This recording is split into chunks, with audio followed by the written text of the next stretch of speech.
નમસ્કાર દોસ્તો તમને લોકોને ખ્યાલ છે કે આ વર્ષે 4 જૂન તારીખે ઇલેક્શન રિઝલ્ટ બહાર પાડવામાં આવ્યું હતું, તેમજ નીટની એક્ઝામનું રિઝલ્ટ પણ બહાર પાડવામાં આવ્યું હતું. પણ તમે જોઈ શકો છો આ વર્ષે દુનિયાનો સૌથી મોટો સ્કેમ હાથમાં આવ્યો છે, જે ભાજપ સરકાર દ્વારા એક મોટી આ વર્ષે સૌથી મોટો સ્કેમ થયો છે, એ છે નીટની એક્ઝામનો.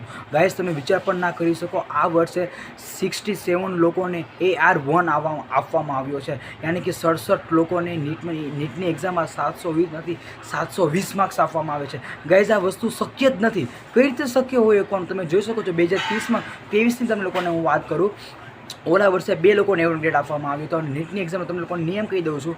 જ્યારે નીટ એક્ઝામનો એક MCQ હોય છે અને 4 માર્ક્સનો ગુણ હોય છે, અને જો 4 માર્ક્સનો ગુણ ખોટો પાડવામાં આવ્યો તો એના 5 માર્ક્સ, એટલે કે 1 માર્ક્સ તમારો માઇનસ થાય છે, એટલે 5 માર્ક્સ તમારા કટ થાય છે. અને તમે જોઈ શકો છો કે 67 લોકોને 720 માર્ક્સ આવે. ગાઈઝ, આ શક્ય જ નથી. અને પેપર જો એટલું બધું પણ સહેલું હોય ને તો મિનિમમ 20 થી 25 લોકોને આવે. ગાઈઝ, પણ 67 લોકોને કઈ રીતે આવવાનું?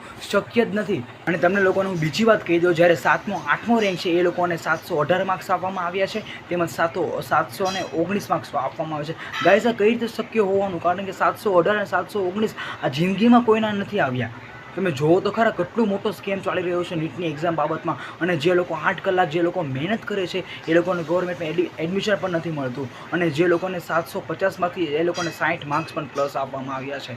તમે વિચાર તો કરો. અને દિલ્હીમાં એમ્સ આવેલી છે, ત્યાં ગવર્મેન્ટમાં 720 માર્ક્સથી જે લોકોને મેળવેલી છે ત્યાં ખાલી 48 જ સીટ છે, અને એમાંથી એ પણ AR1 આવો હોવા છતાં એ લોકોને ગવર્મેન્ટ સીટ નથી મળતી. એક આ વિચારવા જેવી બાબત છે. તમે જોઈ શકો છો સૌથી મોટો સ્કેમ. આ વિડીયોને જેટલો બને એટલો લાઇક ના કરો તો ચાલશે, પણ વિડીયોને સૌથી મેક્સિમમ સુધી આ લોકો પાસે પહોંચાડો, જેથી લોકોને ખબર પડે આ બાબત.